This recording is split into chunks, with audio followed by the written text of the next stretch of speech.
നമസ്കാരം, ഏവർക്കും study Nifty മലയാളത്തിന്റെ ഡെയിലി മാർക്കറ്റ് ന്യൂസിലേക്ക് സ്വാഗതം. ഇന്ന് ഡിസംബർ 27 വെള്ളിയാഴ്ചയാണ്. ഇന്നലെ രാത്രിയും നമ്മൾ വളരെ വേദനിപ്പിക്കുന്ന ഒരു വാർത്ത തന്നെയാണ് കേൾക്കാനിടയായത്.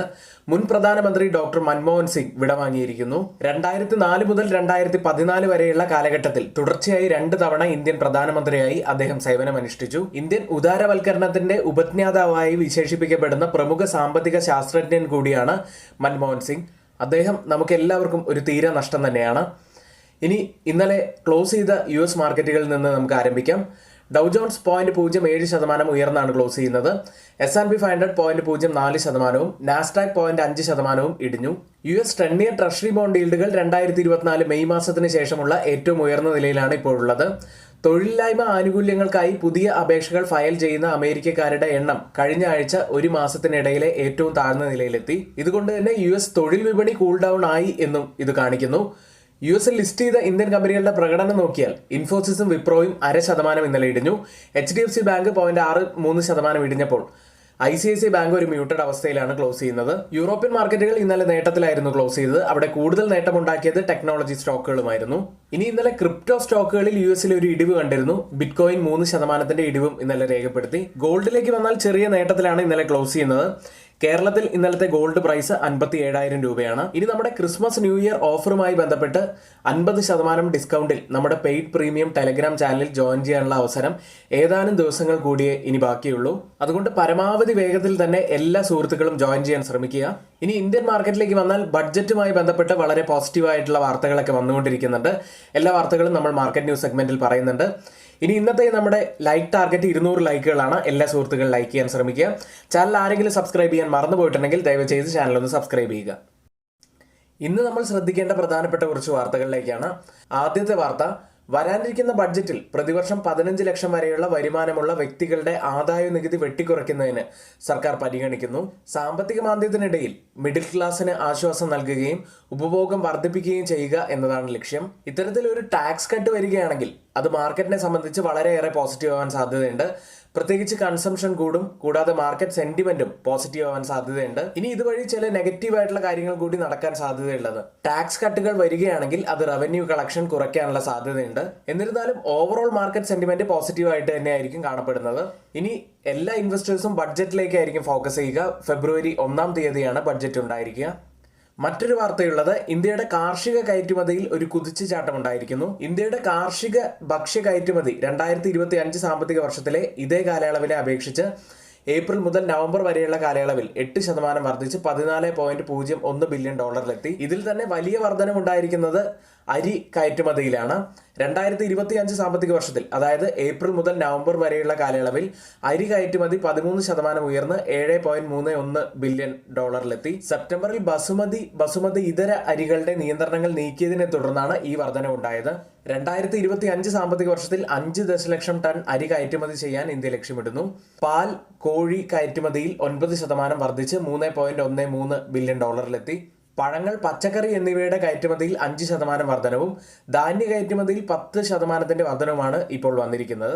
ഈ ഒരു വാർത്തയുമായി ബന്ധപ്പെട്ട് ഗുണം ലഭിക്കാൻ സാധ്യതയുള്ള കുറച്ച് കമ്പനികൾ നോക്കുകയാണെങ്കിൽ റൈസ് എക്സ്പോർട്ടേഴ്സായ KRBL, LT foods, Chamanlal Setia exporters limited തുടങ്ങിയ കമ്പനികൾക്ക് പോസിറ്റീവ് ആവാൻ സാധ്യതയുണ്ട്.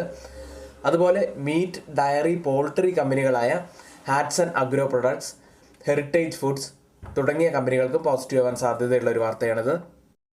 ഇനി ഇന്നത്തെ സ്റ്റോക്ക് ന്യൂസുകളിലേക്കാണ്. ആദ്യം ഡിക്സോൺ ടെക്നോളജീസ്. കമ്പനിയുടെ അനുബന്ധ സ്ഥാപനമായ ഡിക്സോൺ ഇലക്ട്രോ മാനുഫാക്ചറിംഗ് സെല്ലിക്കോർ ബ്രാൻഡുമായി റെഫ്രിജറേറ്ററുകളും അനുബന്ധ ഘടകങ്ങളും നിർമ്മിക്കുന്നതിന് സെല്ലുലാർ ഗാഡ്ജറ്റ്സുമായി ഒരു കരാറിൽ ഒപ്പുവെച്ചു. അടുത്തത് മഫത്ലാൽ ഇൻഡസ്ട്രീസ് എന്ന കമ്പനിയാണ്.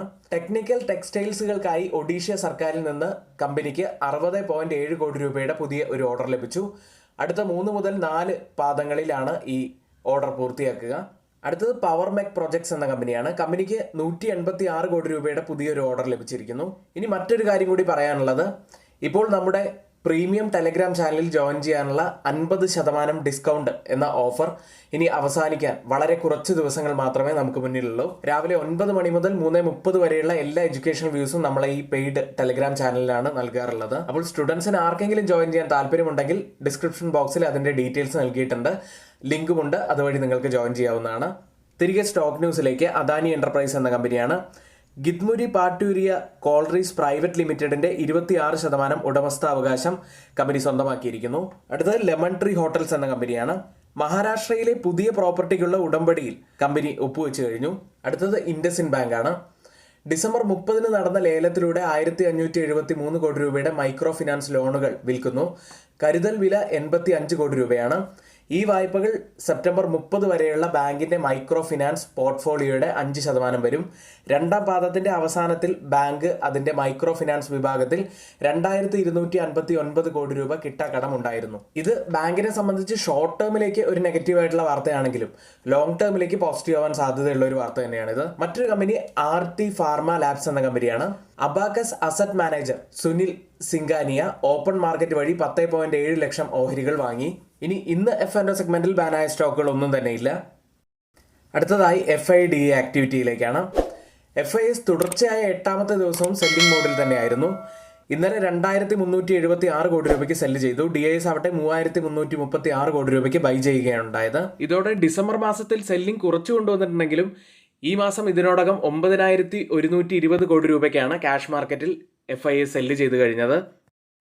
ഇപ്പോൾ ഓപ്പൺ ചെയ്ത ഏഷ്യൻ മാർക്കറ്റുകൾ ഒരു മിക്സഡ് അവസ്ഥയിലാണുള്ളത്. ജപ്പാൻ മാർക്കറ്റ് നിക്കി പോസിറ്റീവിലാണ്, 0.80% നേട്ടത്തിൽ ട്രേഡ് ചെയ്യുന്നു. കോസ്പി മാർക്കറ്റുള്ളത് 0.57% ഇടിവിലാണ്. ഗിഫ്റ്റ് നിഫ്റ്റിയിലേക്ക് വന്നാൽ ഇപ്പോഴുള്ളത് 23,915 എന്ന നിലയിലാണ്. 52 പോയിന്റ്സ് അപ്സൈഡിലാണ് ഇപ്പോൾ ട്രേഡ് ചെയ്യുന്നത്. അതായത് ഗിഫ്റ്റ് നിഫ്റ്റിയുടെ ഇപ്പോഴത്തെ ഈ ഒരു നില വെച്ച് ഒരു മ്യൂട്ടഡ് ഓപ്പണിങ്ങിനാണ് സാധ്യതയുള്ളത്. ഓയിൽ പ്രൈസുകളിലേക്ക്. ലോകത്തിലെ ഏറ്റവും വലിയ എണ്ണ ഇറക്കുമതിക്കാരായ ചൈനയിൽ നിന്ന് അധിക സാമ്പത്തിക ഉത്തേജനം ലഭിക്കുമെന്ന പ്രതീക്ഷയിൽ ഡോളറിന്റെ ശക്തി കുറയുമെന്നതിനാൽ വ്യാഴാഴ്ച നേരിയ ഇടിവിലാണ് ഓയിൽ പ്രൈസുകൾ ക്ലോസ് ചെയ്യുന്നത്. ബ്രന്റ് ഫ്യൂച്ചേഴ്സ് ഇപ്പോൾ ട്രേഡ് ചെയ്യുന്നത് $72.78 പെർ ബാരൽ എന്ന നിലയിൽ 0.11% ഇടിവിലാണ്. WTI ഉള്ളത് $69.58 പെർ ബാരൽ എന്ന നിലയിൽ 0.06% ഇടിവിൽ ട്രേഡ് ചെയ്യുന്നു. ഇന്നലെ ക്ലോസ് ചെയ്ത നിഫ്റ്റിയിലേക്കാണ്. 23,750 22 പോയിന്റ്സ് ഉയർന്നാണ് നിഫ്റ്റി ഇന്നലെ ക്ലോസ് ചെയ്തത്. ഇന്നലെ നമ്മൾ പ്രീ മാർക്കറ്റ് വീഡിയോയിൽ പറഞ്ഞതുപോലെ കാര്യങ്ങളിൽ ഇപ്പോഴും വലിയ മാറ്റമൊന്നും ഉണ്ടായിട്ടില്ല. കഴിഞ്ഞ 3 ദിവസമായി നിഫ്റ്റി ഇപ്പോഴും ഒരു റേഞ്ചിൽ തന്നെയാണ് ട്രേഡ് ചെയ്യുന്നത്. അതിൽ നിന്നും ഒരു ബ്രേക്ക് ഔട്ട് ലഭിച്ചിട്ടില്ല. അതായത് അപ്സൈഡിൽ 23,870 ബ്രേക്ക് ചെയ്താൽ മാത്രമേ നിഫ്റ്റിക്ക് കൂടുതൽ സ്ട്രെങ്ത് ലഭിക്കുകയുള്ളൂ. അതൊരുപക്ഷെ 24,000-ലേക്കൊക്കെ പോകാനുള്ള സാധ്യതയുമുണ്ട്. ഇപ്പോഴത്തെ ഈ ഒരു സപ്പോർട്ട് ബ്രേക്ക് ചെയ്യുകയാണെങ്കിൽ ഒരുപക്ഷെ 23,200-ലേക്കൊക്കെ പോകാനുള്ള സാധ്യതയും കൂടുതലാണ്. അതിന് മുകളിലായിട്ട് നമ്മൾ ശ്രദ്ധിക്കേണ്ട ഒരു സോൺ 23,650 മുതൽ 23,700 വരെയുള്ള സോണാണ്. 200 ഡേ EMA ഉള്ളത് ഈ ഒരു സോണിൽ തന്നെയാണ്.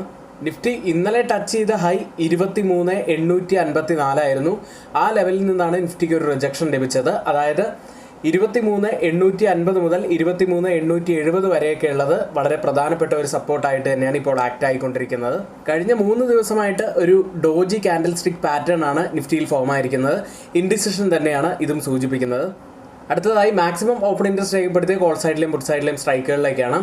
കോൾ സൈഡിൽ കൂടുതൽ ഓപ്പൺ ഇൻട്രസ്റ്റ് രേഖപ്പെടുത്തിയിരിക്കുന്ന ആദ്യത്തെ സ്ട്രൈക്ക് 24,000 ആണ്. അതിനുശേഷം 24,500 സ്ട്രൈക്കിലും അതിനുശേഷം 23,800 സ്ട്രൈക്കിലുമാണ്. പുട്ട് സൈഡിൽ കൂടുതൽ ഓപ്പൺ ഇൻട്രസ്റ്റ് രേഖപ്പെടുത്തിയിരിക്കുന്ന ആദ്യത്തെ സ്ട്രൈക്ക് 22,000, അതിനുശേഷം 22,500 സ്ട്രൈക്ക്, അതിനുശേഷം 23,000 സ്ട്രൈക്കിലുമാണ്. ഓപ്പൺ ഇൻട്രസ്റ്റ് ഡാറ്റ പ്രകാരം ഒരു റെസിസ്റ്റൻസ് ആവാൻ സാധ്യതയുള്ളത് 23,800-ഉം സപ്പോർട്ട് ആവാൻ സാധ്യതയുള്ളത് 23,000-ഉമാണ്. അടുത്തതായി change in open interest data പ്രകാരം കോൾ സൈഡിലും പുട്ട് സൈഡിലും വന്ന വ്യത്യാസങ്ങളാണ്. ആദ്യം 23,750 സ്ട്രൈക്കിൽ 172% വർധനവാണ് പുട്ട് സൈഡിൽ കാണുന്നത്. ലോങ് ബിൽഡപ്പാണ്. എന്നാൽ കുറച്ചുകൂടി ശക്തി കൂടുതലുള്ള കോൾ സൈഡിനാണ്. 204% വർധനവ്, ഒരു ഷോർട്ട് ബിൽഡപ്പ് നമുക്ക് കോൾ സൈഡിൽ കാണാം. 23,700 സ്ട്രൈക്കിൽ 108% വർധനവ് പുട്ട് സൈഡിൽ ലോങ് ബിൽഡപ്പാണ്. എന്നാൽ കോൾ സൈഡിൽ 65% വർധനവ്, ഒരു ഷോർട്ട് ബിൽഡപ്പ് കാണാം. 23,800 സ്ട്രൈക്കിൽ 137% വർധനവ് പുട്ട് സൈഡിൽ കാണാമെങ്കിൽ കോൾ സൈഡിൽ 112% വർധനവാണ് കാണുന്നത്. ഒരു ഷോർട്ട് ബിൽഡപ്പാണ് കോൾ സൈഡിൽ കാണുന്നത്. എന്നാൽ കുറച്ചുകൂടി താരതമ്യേന മുൻതൂക്കം കാണുന്നത് പുട്ട് സൈഡിനാണ്. ഈ 3 സ്ട്രൈക്കുകളും കമ്പയർ ചെയ്യുമ്പോൾ മാർക്കറ്റിനെ മുകളിലേക്ക് കൊണ്ടുപോകാൻ കഴിവുള്ള പുട്ട് സെല്ല് സ്ട്രോങ് ആയിട്ടുള്ളത് 23,700 സ്ട്രൈക്കിലും 23,800 സ്ട്രൈക്കിലുമാണ്. താഴേക്ക് കൊണ്ടുപോകാൻ കഴിവുള്ള കോൾ സെല്ലേഴ്സ് സ്ട്രോങ് ആയിട്ടുള്ളത് 23,750 സ്ട്രൈക്കിലുമാണ്. ബാങ്ക് നിഫ്റ്റിയിലേക്ക് തുടക്കത്തിൽ നല്ല നേട്ടത്തിൽ ആരംഭിച്ചെങ്കിലും ആ നേട്ടം നിലനിർത്താൻ കഴിയാതെ ഒടുവിൽ നെഗറ്റീവിലാണ് ബാങ്ക് നിഫ്റ്റി ക്ലോസ് ചെയ്യുന്നത്. 62 പോയിന്റ്സ് ഇടിഞ്ഞ് 51,170 ബാങ്ക് നിഫ്റ്റി ക്ലോസ് ചെയ്യുന്നത്. ബാങ്ക് നിഫ്റ്റിയും കഴിഞ്ഞ 3 ദിവസങ്ങളിലായിട്ട് ഒരു റേഞ്ച് ബൗണ്ടിലാണുള്ളത്. കൂടാതെ 200 ഡേ EMA ഉള്ളത് 50,341 ഡൗൺ സൈഡിൽ നമ്മൾ ശ്രദ്ധിക്കേണ്ട ഒരു ലെവലാണത്. മാക്സിമം ഓപ്പൺ ഇൻട്രസ്റ്റ് രേഖപ്പെടുത്തിയ കോൾ സൈഡിലെയും പുട്ട് സൈഡിലെയും സ്ട്രൈക്കുകളിലേക്കാണ്. ആദ്യം കോൾ സൈഡിൽ കൂടുതൽ ഓപ്പൺ ഇൻട്രസ്റ്റ് രേഖപ്പെടുത്തിയിരിക്കുന്ന ആദ്യത്തെ സ്ട്രൈക്ക് 54,000 അതിനുശേഷം 52,000 സ്ട്രൈക്കും അതിനുശേഷം 53,000 സ്ട്രൈക്കുമാണ്. പുട്ട് സൈഡിൽ കൂടുതൽ ഓപ്പൺ ഇൻട്രസ്റ്റ് രേഖപ്പെടുത്തിയിരിക്കുന്ന ആദ്യത്തെ സ്ട്രൈക്ക് 51,500 അതിനുശേഷം 49,000 സ്ട്രൈക്ക് അതിനുശേഷം 50,000 സ്ട്രൈക്കിലുമാണ്.